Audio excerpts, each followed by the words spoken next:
this is Aishwarya from Prep Academy with a new video.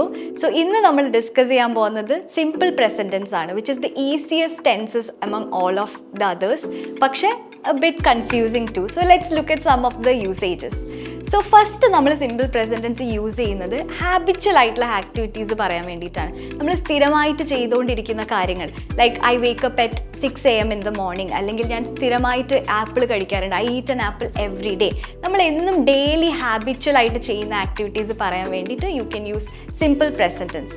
Second, നമ്മൾ facts പറയാനാണ്. നിങ്ങളിപ്പോൾ നിങ്ങളുടെ ടെക്സ്റ്റ് ബുക്സ് എടുത്ത് നോക്കിക്കഴിഞ്ഞാൽ ഫാക്ട്സ് ഡിസ്ക്രൈബ് ചെയ്യുമ്പം you can see it's written in simple present tense. For example, sun rises in the east, അല്ലെങ്കിൽ earth revolves around the sun. ഇങ്ങനത്തെ കുറച്ച് എക്സാമ്പിൾസ് നിങ്ങൾക്ക് നോക്കാം. സോ ഇന്ന് നമ്മൾ നോക്കിയത് simple present tense and its usage ആണ്. Hope it was helpful for you. ഇതുപോലത്തെ കൂടുതൽ interesting, informative and exam related ആയിട്ടുള്ള വീഡിയോസിന് do follow and subscribe to Prep Academy.